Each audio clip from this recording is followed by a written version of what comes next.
ശ്രീ ദാമോദർ പ്രസാദ്, ഇപ്പോൾ CPM-ന്റെ തലമുതിർന്ന നേതാവാണ് ജി സുധാകരൻ എന്ന കാര്യത്തിൽ തർക്കമില്ല. ആലപ്പുഴയിൽ VS കഴിഞ്ഞാൽ ഏറ്റവും ശക്തനായ നേതാവാണ്. വിഭാഗീയതയിൽ കൃത്യമായി ഒരു പക്ഷത്ത് അദ്ദേഹത്തിന്റെ പേര് എല്ലാ കാലത്തും ഉണ്ടായിരുന്നു. പിണറായി പക്ഷത്തിനൊപ്പം തന്നെയായിരുന്നു. പിണറായി വിജയന്റെ ഏറ്റവും അടുത്ത ആളായിരുന്നു. ഒരു ഘട്ടത്തിൽ VS-നെ വിമർശിക്കുന്നു, ചില ഘട്ടങ്ങളിൽ VS-നെ പുകഴ്ത്തുകയും ചെയ്തിട്ടുണ്ട്. പക്ഷേ പിന്നീട് സമവാക്യങ്ങൾ ഈ അടുത്ത കാലത്തേക്ക് വരുമ്പോൾ സജി ചെറിയാൻ അവിടെ ശക്തനാവുകയും അദ്ദേഹം മറുപക്ഷത്താവുകയും അദ്ദേഹത്തിന് ശക്തി ചോരുകയും ഒക്കെ ചെയ്യുകയാണ് കണ്ടത്. ഇപ്പോൾ ഏറ്റവും ഒടുവിൽ അദ്ദേഹം പാർട്ടി ബ്രാഞ്ച് കമ്മിറ്റി അംഗമായി മാറിയിരിക്കുകയാണ്.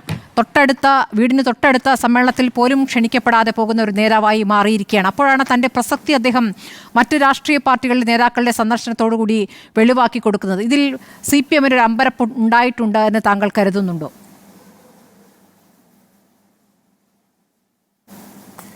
ഇതിലിപ്പോൾ എൻ ശ്രീകുമാർ ഞാൻ പറഞ്ഞ് ശ്രദ്ധിച്ചോട്ടു. CPM-ന് അമ്പരപ്പുണ്ടാക്കാൻ വേണ്ടിയാണ് ഈ സംഘടനാ സെക്രട്ടറി, കോൺഗ്രസിൻ്റെ ദേശീയ സംഘടനാ സെക്രട്ടറി ജി സുധാകരനെ കാണാൻ പോയിട്ടുള്ളത്. അതുപോലെ M ജയേന്ദ്രൻ വളരെ ഇമോഷണലായിട്ട് ജി സുധാകരൻ്റെ ദീർഘ ചരിത്രം ഡിഫെൻഡ് ചെയ്തു. BJP പിന്നെ പതിവ് പോലെ അവരുടെ അഭിപ്രായങ്ങൾ പറയുന്നു. അതിൽ P. ഗോപാലകൃഷ്ണൻ അഭിപ്രായം സത്യത്തിൽ പറയുകയാണെങ്കിൽ ജി സുധാകരൻ്റെ വ്യക്തിത്വം അവഹേളിക്കുന്നതാണ്. ആ വ്യക്തിത്വം അവഹേളിക്കുന്ന അഭിപ്രായമാണ്. ഭാര്യയെ കൂട്ടിച്ചേർത്ത് പറയുന്നതൊക്കെ എന്തൊരു രാഷ്ട്രീയ മര്യാദയാണ് അതൊക്കെ വളരെ മോശം. അതൊക്കെ ജി സുധാകരനെ പ്രതികരിക്കേണ്ട വിഷയം. പ്രധാനപ്പെട്ട കാര്യം എന്ന് പറയുന്നത്, ഇവിടെ നമുക്കെല്ലാവർക്കും അറിയാവുന്ന കാര്യം, ജി സുധാകരൻ്റെ ഒരു രാഷ്ട്രീയ വ്യക്തിത്വം, അത് രാഷ്ട്രീയ ഒരു മന്ത്രി എന്ന നിലയിലും അഴിമതിരഹിതനും വളരെ സുതാര്യമായി പ്രവർത്തിച്ച ആളും, പക്ഷേ വിവാഹിതയുടെ ഒരു പ്രധാനപ്പെട്ട ആളായിരുന്നു. അത് സ്മൃതി പറയുന്ന പോലെ പിണറായി വിജയൻ VS ദ്വന്ദ്വകാലത്ത് മാത്രമല്ല, അതിനും VS-ന് അപ്രമാദിത്തമുള്ളായിരുന്ന കാര്യത്തിൽ VS പക്ഷത്തിൽ നിന്ന് ഒരു നേതാവായിരുന്നു ജി സുധാകരൻ, എല്ലാവർക്കും അറിയാം. അപ്പോൾ ആ രാഷ്ട്രീയ വിഭാഗത്തിലൊക്കെ പങ്കുകൊള്ളുകയും പിന്നെ മാധ്യമങ്ങൾ തന്നെ ഏറെ പഴികേട്ട ഓമനക്കുട്ട വിഭാഗത്തിൽ ഒരു പ്രധാനപ്പെട്ട പങ്കുവഹിച്ച ഒരാളാണ് അദ്ദേഹം. പലപ്പോഴും അത് ശ്രദ്ധിക്കാതെപ്പെടാതെ പോകുന്നൊരു കാര്യമാണ് ജി സുധാകരൻ്റെ അവിടുത്തെ സാന്നിധ്യം.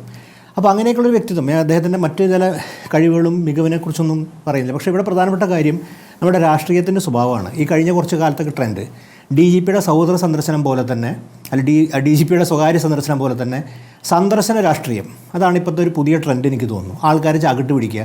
ഇവർക്ക് എന്ത് രാഷ്ട്രീയ മുന്നണികൾക്കുള്ളത്? ഈ കോൺഗ്രസിനും CPM-നും ഈ BJP-ക്ക് എന്ത് രാഷ്ട്രീയം വേറെ പറയാനുള്ളത്?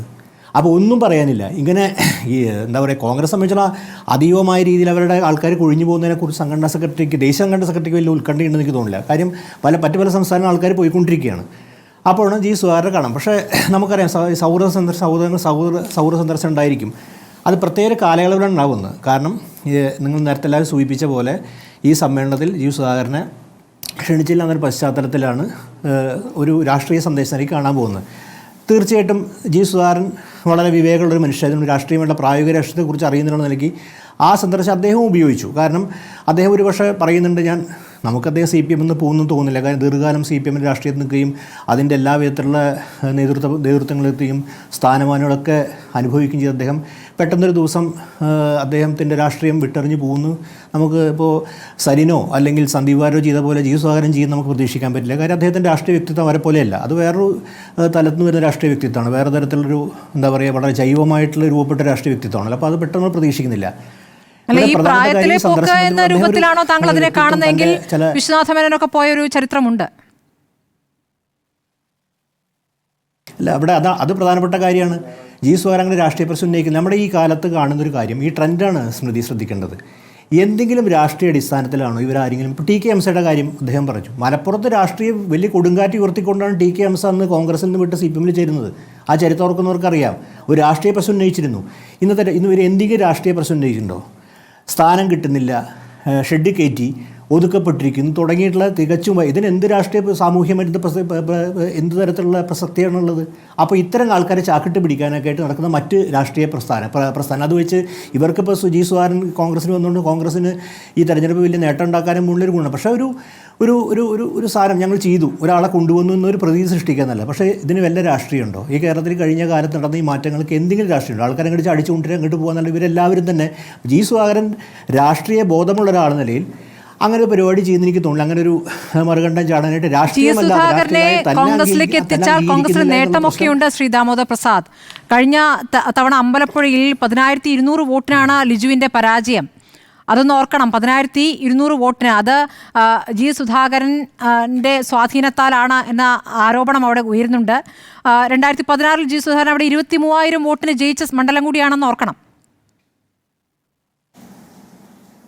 അല്ല അതൊക്കെ തീർച്ചയായിട്ടും ആലപ്പുഴ ജില്ലയിലെ ഒരു പ്രത്യേക മണ്ഡലത്തിൻ്റെ സ്വാധീനം ഉണ്ടായിരിക്കും, ആലപ്പുഴ ജില്ലയിൽ തന്നെ ഉണ്ടായിരിക്കാം, അങ്ങനെയുള്ള നേട്ടം. പക്ഷേ നമ്മൾ കേരള രാഷ്ട്രീയം, സംസ്ഥാന രാഷ്ട്രീയം മുഴുവൻ നോക്കുന്ന സമയത്ത് അതിനെ സംബന്ധിച്ചോളം ജി സുധാകരൻ ഇപ്പോൾ രാഷ്ട്രീയ പ്രവർത്തന രംഗത്ത് സജീവമായുള്ള ഒരാളല്ല.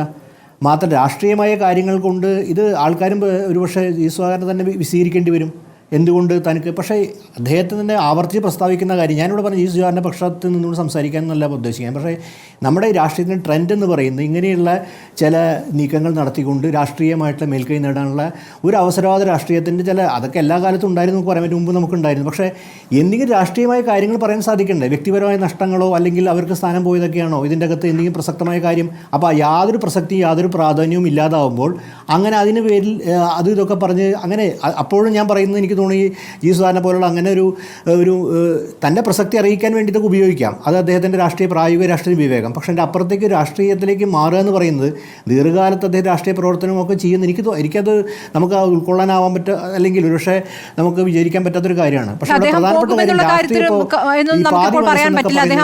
അങ്ങനെ പോകാൻ സാധ്യതയില്ല എന്ന താങ്കളുടെ അഭിപ്രായത്തോട് ഞാൻ യോജിക്കുന്നു. പക്ഷേ CPM അദ്ദേഹവുമായി ബന്ധപ്പെട്ട് ജി സുധാകരനുമായി എടുത്തിരിക്കുന്ന നിലപാടിനെ, അല്ലെങ്കിൽ ഈ 75 വയസ്സ് എന്നൊരു പ്രായപരിധി വെക്കുന്നു, അതിനോടൊപ്പം തന്നെ അദ്ദേഹത്തെ പല പരിപാടികളിൽ നിന്ന്, ഇപ്പോൾ ആദ്യത്തെ പരിപാടിയിൽ നിന്ന് മാറ്റി നിർത്തപ്പെടലല്ല, അതിനു മുമ്പും പല പരിപാടിയിൽ നിന്ന് അദ്ദേഹത്തെ മാറ്റി നിർത്തിയിട്ടുണ്ട്. അപ്പോൾ അദ്ദേഹം അങ്ങ് വിശ്രമിക്കട്ടെ എന്ന് പാർട്ടി തീരുമാനിക്കുന്നു. അദ്ദേഹം വിശ്രമം ആഗ്രഹിക്കുന്നതിന് മുൻപ് തന്നെ വിശ്രമം നിർദ്ദേശിച്ച് നിർബന്ധിത വിശ്രമം പാർട്ടി നൽകുന്നു എന്നൊരു പ്രശ്നം കൂടി ഉണ്ടല്ലോ.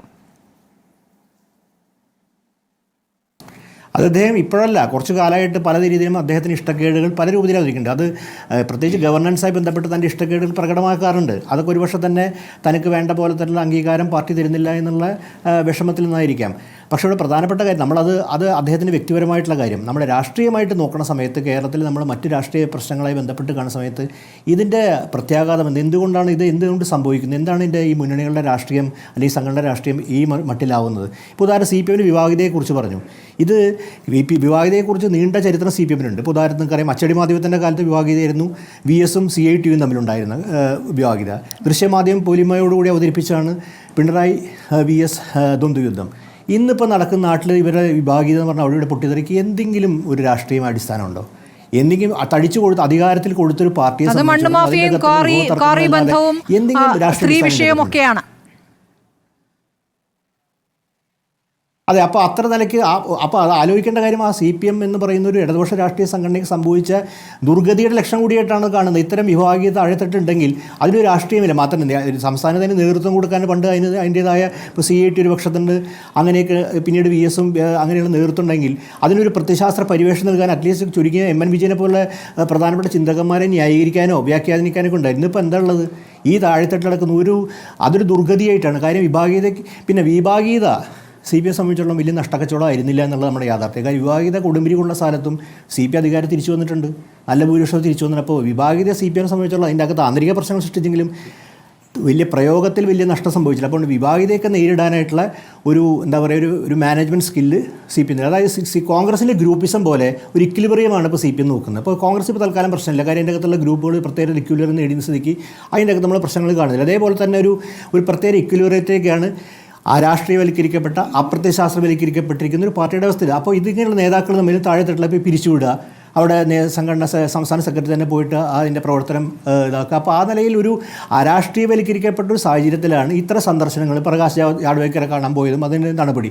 ഒരുപക്ഷെ ഈ ഒരു കാര്യം നിർത്തിക്കൊണ്ടത് ഈ B. ഗോപാലകൃഷ്ണൻ്റെ ആ പ്രസ്താവന ശരിയില്ലാത്ത പ്രസ്താവന എനിക്ക് തോന്നുന്നു. അതിൻ്റെ അകത്ത് അങ്ങനെയൊക്കെ പറയുന്നത് അദ്ദേഹത്തിൻ്റെ ഭാര്യയെ കൂടി ഉൾപ്പെടുന്ന പ്രസ്താവന എന്ന് പറഞ്ഞാൽ ഒരു നല്ല മര്യാദപൂർവ്വ രാഷ്ട്രീയമാണെന്ന് എനിക്ക് തോന്നുന്നില്ല. എൻ്റെ വ്യക്തിയുടെ അഭിപ്രായമാണ്. പക്ഷേ അതേസമയം തന്നെ സുജാത സുവർണം അദ്ദേഹത്തെ പാർട്ടിയിലേക്ക് ഒന്ന് സ്വാഗതം ചെയ്യുന്നതൊക്കെ പറയുന്നത് വേറെ തരത്തിൽ രാഷ്ട്രീയമാണ്. പക്ഷേ അതിൻ്റെ അപ്പുറത്ത് ഇതിന് എന്ത് പ്രസക്തിയാണുള്ളത്? അപ്പോൾ ഒരുപക്ഷെ ഇദ്ദേഹത്തിന് നടപടിയെടുക്കാനൊരു കാരണമായിരിക്കും. അപ്പോൾ ജി സുധാകരൻ ഡിട്രാക്ടേഴ്സ് ഇതിൻ്റെ അകത്ത് നേതൃത്വത്തിലുണ്ടല്ലോ. അപ്പോൾ അദ്ദേഹത്തിന് എല്ലാവരും പറയുന്ന പോലെ അതിന് ആലപ്പുഴയിൽ തന്നെ അദ്ദേഹം തൻ്റെ പിന്തുണയോടെ വന്ന പല നേതാക്കളും അദ്ദേഹത്തിനെ ഇന്ന് കുതികാല് വെട്ടുന്നു എന്ന് പറയുന്നു. അവർക്ക് വേണമെങ്കിൽ ഒരു ആസൂത്രിതമായിട്ട് ഇതുവരെ എന്ത് നടപടിയെടുക്കാൻ അദ്ദേഹത്തെ വേണമെങ്കിൽ ആ നിലയിൽ ഒന്നുകൂടി മോശപ്പെടുത്താനും അപകീർത്തിപ്പെടുത്താനൊക്കെ അത് ഉപയോഗിക്കാനുള്ള അവസരമായിരിക്കും. ശ്രീ ദാമോദർ പ്രസാദ്, ഇപ്പോൾ CPM-നെ തകർക്കാൻ അമേരിക്കയിൽ പരിശീലനം നേടിയവർ പോലും എത്തുന്ന ഒരു കാലമാണെന്നാണ് EP പറയുന്നത്. അതായത് നിങ്ങൾ ശ്രദ്ധിച്ചിരുന്നറിയാം, പക്ഷേ ഇത് ആദ്യമായിട്ടല്ല പറയുന്നത്. ഈ മുമ്പ് VS മുഖ്യമന്ത്രിയായി 2006 CAA പാർട്ടിക്കകത്തിൻ്റെ അദ്ദേഹം പ്രസ്ഥാനം നടത്തിയിരുന്നു. EP ജയരാജൻ അന്ന് പ്രസ്ഥാനം നിങ്ങൾ ഓർക്കുകയാണെങ്കിൽ ഈ CAA അന്ന് CA ഇടപെട്ടിരുന്നു എന്ന് പറഞ്ഞിരുന്നു. അല്ല, കട്ടൻ ചായയുടെ കാലം കഴിഞ്ഞു എന്ന് പറയുന്ന നേതാവിൽ നിന്നാണ് ഈ പ്രതികരണം. ലോകത്തെവിടെയും അല്ല, എല്ലാ കാലത്തും എന്താ പറയുക, നമ്മുടെ CA കമ്മ്യൂണിസ്റ്റ് പാർട്ടി പക്ഷേ ഇവിടെ കമ്മ്യൂണിസ്റ്റ് പാർട്ടിക്കെതിരെ ഇപ്പോൾ CA പ്രവർത്തിക്കാനാവും. CAക്ക് എന്താണ് തോന്നാനുള്ള കാര്യം? വിക്കിലീക്സിൽ പോലും പല ആൾക്കാരുടെ പേരുണ്ട് നമുക്കറിയാം. അപ്പോൾ CAക്ക് ഒരു എന്താ പറയുക, ഒരു നേരിടേണ്ട ശക്തിയായിട്ടൊക്കെ കേരളത്തിൽ കമ്മ്യൂണിസ്റ്റ് പാർട്ടി ഉണ്ടോയെന്ന് എനിക്ക് സംശയമുണ്ട്. കാര്യം കമ്മ്യൂണിസ്റ്റ് പാർട്ടി ആശയത്തിനെ കൊണ്ടല്ല, ആ നിലയിൽ കമ്മ്യൂണിസ്റ്റ് പാർട്ടിയുടെ പ്രവർത്തനം CAക്ക് വിഘാതപ്പെടുന്നതായിട്ടൊന്നും നമ്മുടെ അനുഭവത്തിൽ എന്തായാലും ഇല്ല. പക്ഷേ ഇവിടെ അതൊക്കെ പോസ്റ്റ്പോണേഴ്സ് എന്ന് പറഞ്ഞു. അത്യാവശ്യം പോസ്റ്റ്പോണേഴ്സ് എന്താ കൃത്യമായിട്ട് മനസ്സിലാകാത്തതുകൊണ്ടായിരിക്കും, ആരെയും പറഞ്ഞു കൊടുത്തതുകൊണ്ട് അദ്ദേഹം പറഞ്ഞായിരിക്കാം. അമേരിക്കൻ സർവകലാശാല ഇറങ്ങിയ പോസ്റ്റ്പോണിസ്റ്റുകളാണ്. അപ്പോൾ ഈ SDP ജമാഅത്ത് ഇസ്ലാമിയുടെ കൂടെ പുതിയ ശത്രുവിനും കൂടി CPM ഇൻവെൻറ്റ് പോസ്റ്റ്പോണിസ്റ്റുകൾ. ഇനി നമുക്ക് പക്ഷേ നമ്മുടെ രാഷ്ട്രീയ നേതൃത്വത്തിൽപ്പെട്ട ആൾക്കാർക്ക് ചിലപ്പോൾ അറിയുണ്ടാവില്ല. കാര്യം SDP എന്നൊക്കെ പറഞ്ഞാൽ എല്ലാവർക്കും അറിയാം. ഈ പോസ്റ്റ്പോണിസ്റ്റുകളാണെന്ന് പഠിപ്പിച്ചു കൊടുക്കേണ്ടി വരും.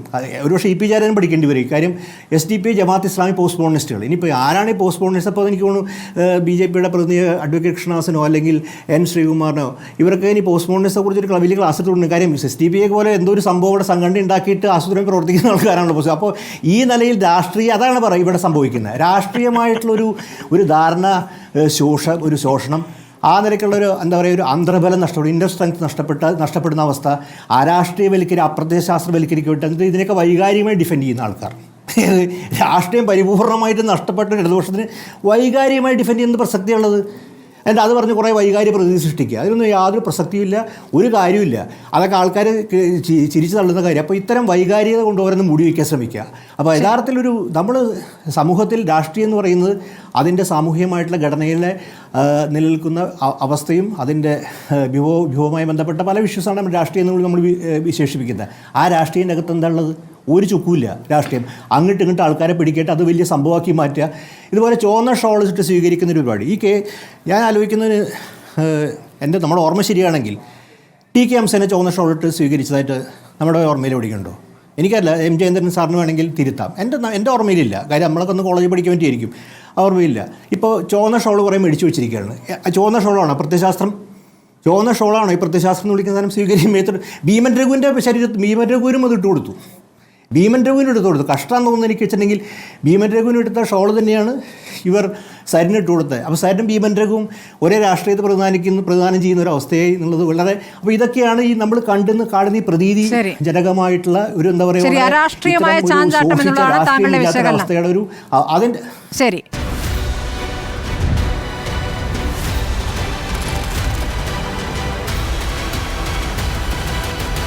ഡിബേറ്റ് വിത്ത് സ്മൃതി പരുത്തിക്കാട്.